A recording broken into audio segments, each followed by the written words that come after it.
そうか。お前にも遥の行き先は分からねえか。すみません、桐生さん。せっかく沖縄から来てくれたのにお役に立てなくて。いいんだ。お前の状況も知らずに俺が勝手に押しかけてきた。これからどうします？遥を知ってる人間がいないか聞き回ってみる。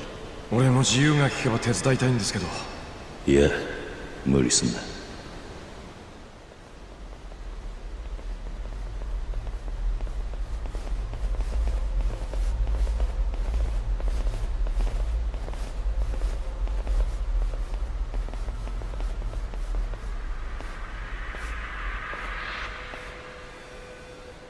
あちゃ。あいつらは一番後ろのやつはエドって呼ばれてます。採用会のメンバーで俺を探してます。エド？文句言うわけじゃないんですけど、桐生さんつけられましたね。あ、目そらした。今日カムロ町に面白い男が現れたと聞いてたが、そいつを追ってきたら秋山さんまで連れたよ。あいつお前が逃げ回るほどの相手なのか？まあ会社畳んで下水に引きこもりたくなる程度のやつです。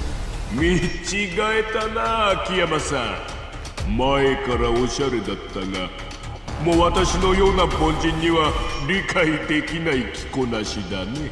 そしていちいち尺に触ることを言うんです。秋山さんのお連れの方、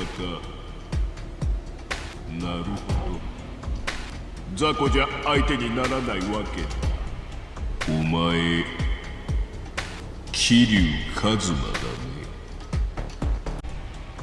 東女会元4代目会長、二つ名は堂島の竜。日本人ヤクザの英雄だ。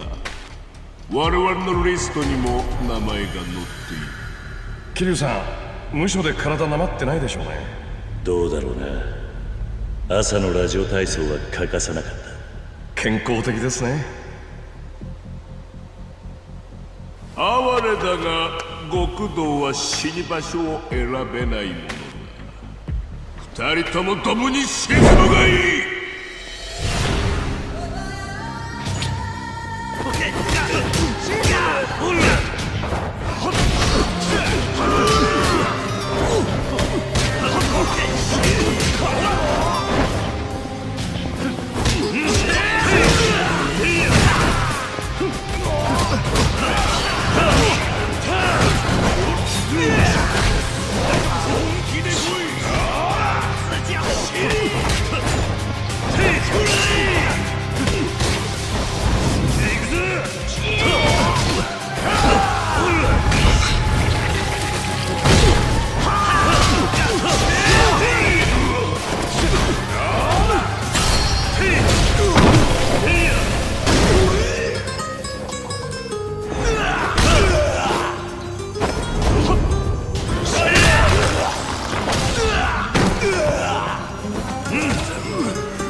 Hello everybody, and welcome to this video on Yakuza 6. This is a huge game, I think, for a lot of people.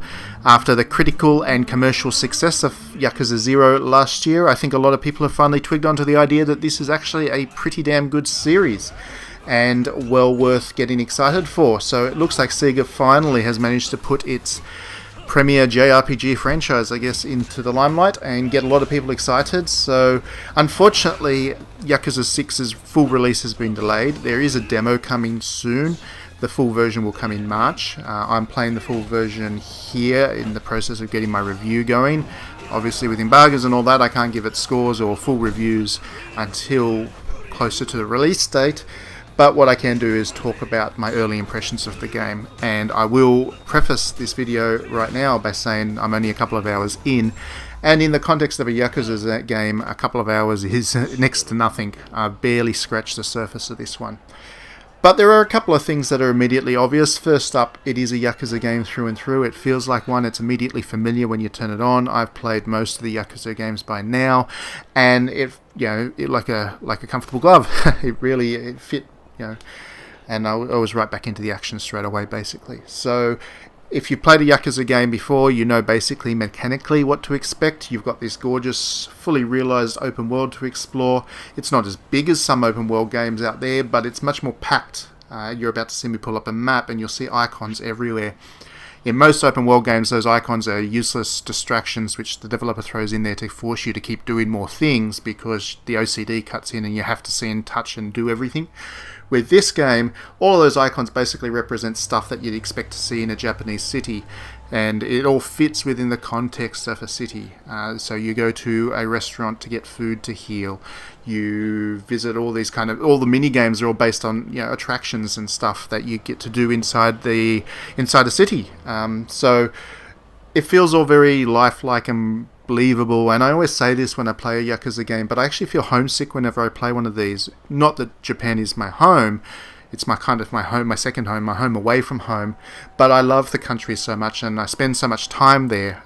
Every time I go back, I kind of get this experience. Not that I'm a Yakuza, obviously, not that I know any Yakuza, but I get that experience just walking around the streets. I feel what this game is trying to give you a feeling of. And then obviously with the game you get the added narrative of the kind of B-grade Yakuza plot and all the combat fighting. You don't really get into street fights in the real Japan, but in the context of the fantasy, the Yakuza fantasy here you do. And it feels so authentic and believable and organic that you just want to spend a lot of time doing distractions in this game. It's so easy to get waylaid from the main plot because you end up doing stuff like checking out all the different restaurants and the different food that you can buy. For instance, here I'm at a casual dining place and there's gyoza, and I have fond memories of eating gyoza all across Japan and all that kind of stuff. So you get distracted by doing all of this kind of thing that you almost forget that there is a main plot, and that tends to pad out the length of the game, but you never feel like it's artificial and you're forced to do any of this stuff if you don't want to. You just do because this is a playground, you're having fun in it, and that's the real strength of Yakuza.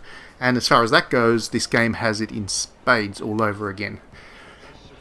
One thing I will say though, I don't get the same sense at this stage that it has that same outrageous sense of humour and fun that Yakuza 0 did so well, and I think a lot of people really loved Yakuza 0 for its sense of humour and its ridiculousness and the surreal nature of a lot of the stuff that the lead characters would get up to. This game doesn't seem to have that. It's a little bit more serious in tone at the moment. Again, I'm only a couple of hours in, and for all I know, I was just not in a great mood when I played this for comedy, and I wasn't really tuning into the humour. But at the moment, I'm getting a sense that it's a little bit too serious down in tone, which lets a couple of things down, and we'll get to one of those very shortly. There are moments, like for instance, there's a bit where you install an AI onto your phone, and like all Yakuza games, they're quite good at being products of their period. This one's obviously set in the modern time, so this AI assistant on your phone starts to behave very much like Skynet, and it becomes one of your biggest threats, and there's a whole quest about trying to get it off your phone again. But another one of the kind of side things you do is this chat room. And I have a feeling that this one will get a little bit of controversy for a couple of reasons. Firstly, like I said with the previous Yakuza games, there was always a sense of humour about them and satire. They were very satirical in nature, and because they were satirical in nature, because you couldn't take this kind of seedy underbelly side of things too seriously, they didn't have a huge amount of impact. I think this one, because it seems to be a little excuse me, a little bit more serious in tone, it's harder to take these kinds of mini games as the jokes that I think they are, and as a result they feel a little bit more, well, for want of a better word, creepy. So in this mini game, you go to an internet cafe, you sit yourself down in a private booth for obvious reasons, and then you start to have a chat with a live girl on the other side of the camera. Common enough, I guess, idea. What's interesting about this one is, well, the chats are QTE events, so every so often, as you'll see on the screen, some commands pop in. You've got to type them out in time, and then your character will say the phrase to the girl. And yeah, that's basically what the minigame is. It's a quick time event. You do all of them correctly, you build up the love heart meter thing, and she will start to do things like strip. I guess stripping being the main thing that you're trying to get her to do through this minigame. And as you can see, it's a real person. And the other interesting thing about this minigame is that the actual chat room is a real one, and I believe that these girls are actually real employees of the chat room.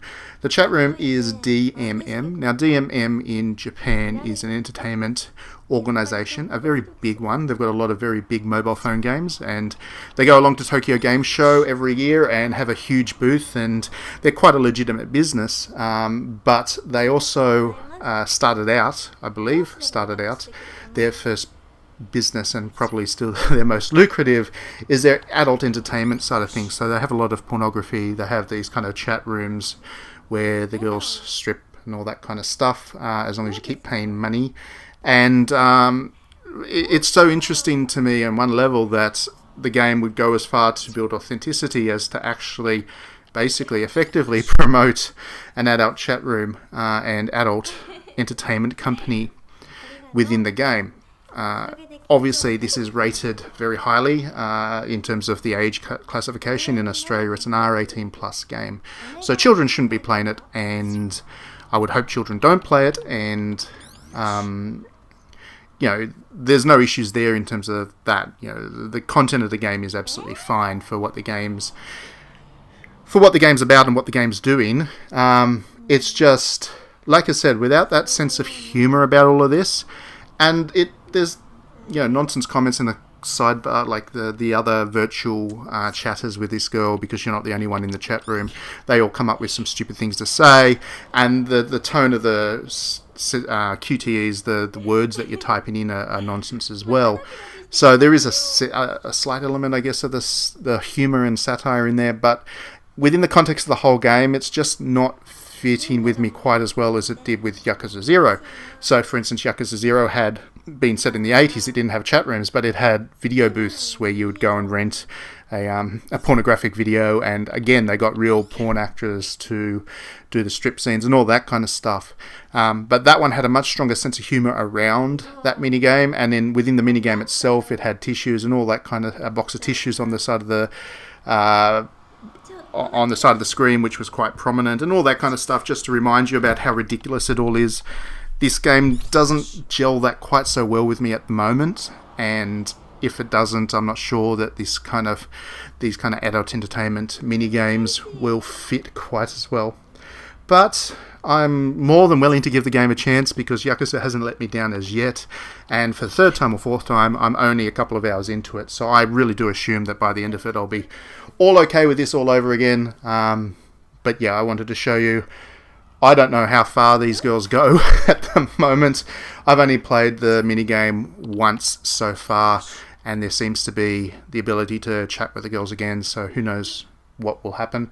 But yeah, that's probably the most controversial thing that will be in the game, so I thought I would show it to you all early on so that everybody knows it's there and can make informed purchasing decisions on that basis.